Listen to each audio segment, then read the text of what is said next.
Hello everyone. Last class I discussed about a machine learning concept, the subject, syllabus, and have briefly introduced the modules and have started with the module 1, that is the first module, where I discussed the machine learning, definition of machine learning, then the examples, real-time examples of machine learning, then the relationship between artificial intelligence, machine learning and deep learning, where we came to know that machine learning and deep learning are the subset of artificial intelligence technique. And finally we have seen the different goals or the objectives of studying the machine learning subject. So today let us see the well posed learning problems. Let us begin our study of machine learning by considering a few learning tasks.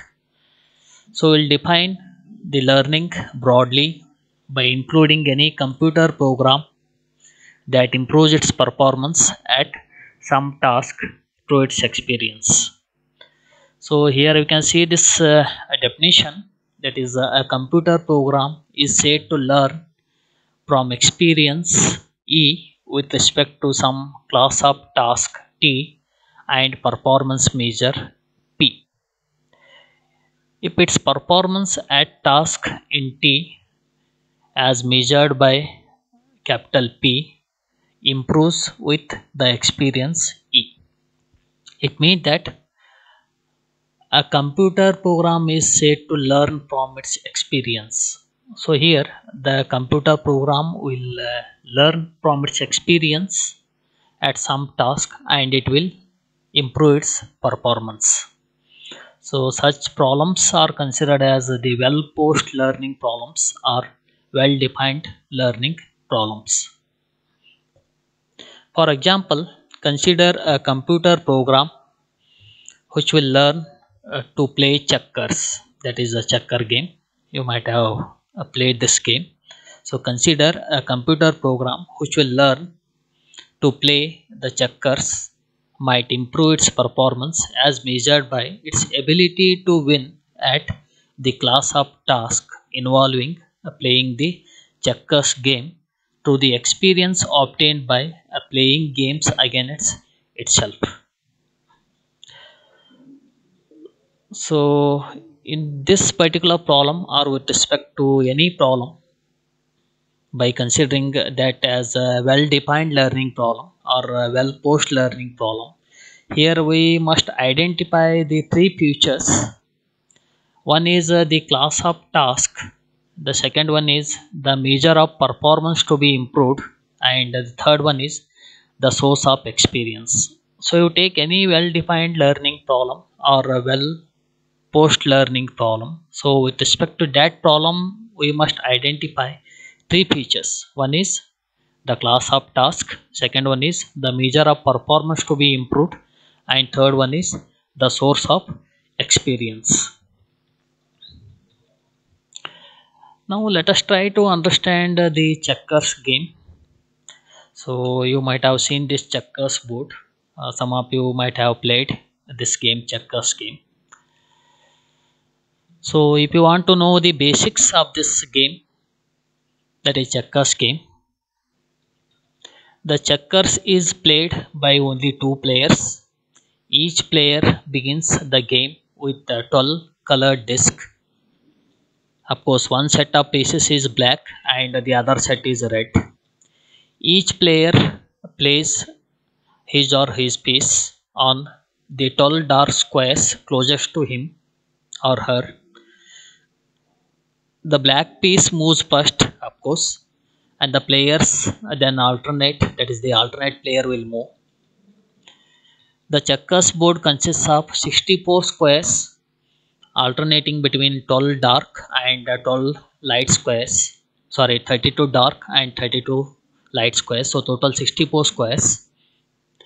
It is positioned so that each player has a light square on the right side corner closest to him. A player wins the game when the opponent player cannot make a move. In most of the cases, this is because all of the opponent's pieces have been captured, but it could also be because of his piece are blocked in. So these are what the basics of this checkers game. Now let us try to understand the rules of the game, rules of the checkers game. Here the moves are allowed only on the dark squares, so the pieces always move diagonally. Single pieces are always limited to forward moves, that is towards the opponent, but diagonally. A piece making a non-capturing move without involving the jump may move only in on square. A piece making a capturing move leaps over one of the opponent's piece, landing in a straight diagonal line on the other side. Only one piece may be captured in a single jump. However, multiple jumps are allowed during a single turn. When a piece is captured, then it is removed from the board. If a player is able to make a capture, then there is no option. The jump must be made. If more than one capture is available, that is multiple captures, then the player is free to choose whichever he prefers. When a piece reaches the farthest row from the player who controls that piece, it is crowned and becomes a king. One of the pieces which had been captured is placed on the top of the king so that it is twice as high as a single piece. It is like a crowned piece. Kings are limited to moving diagonally but may move both forward and backward. Yes, kings can move in both forward and backward directions. But remember, the single pieces, that is non-kings, are always limited to move forward. Kings may combine jumps in several directions, forward and backward, on the same turn. The single pieces may shift direction diagonally during the multiple capture turn, but must always jump forward, that is toward the opponent. So these are what the rules of this game, that is a checkers game. Now let us look into some of the well-defined learning problems or well-posed learning problems. So one of the problem that I discussed, that is a checkers learning problem. So as I told, in a well-posed learning problem, we must identify the three main features, that is a task or set of task, then performance measure, and third feature is training experience. So these features we have to identify in each well-defined learning problem. Now let us look into some of the learning problem examples. So the first one is a checkers learning problem. So with respect to this problem, the task is nothing but playing checkers, that is playing the checkers game, that is task. And performance measure is nothing but the percent of games won against the opponents, or how many times or how frequently it has won against the opponents. So that is considered as the performance here, performance measure. And training experience is playing practice games against itself. So playing the practice game against itself is considered as the training experience. So in this way you must identify these three features in each and every well defined learning problem. So in the same fashion, let us consider the second one, that is a handwritten recognition learning problem.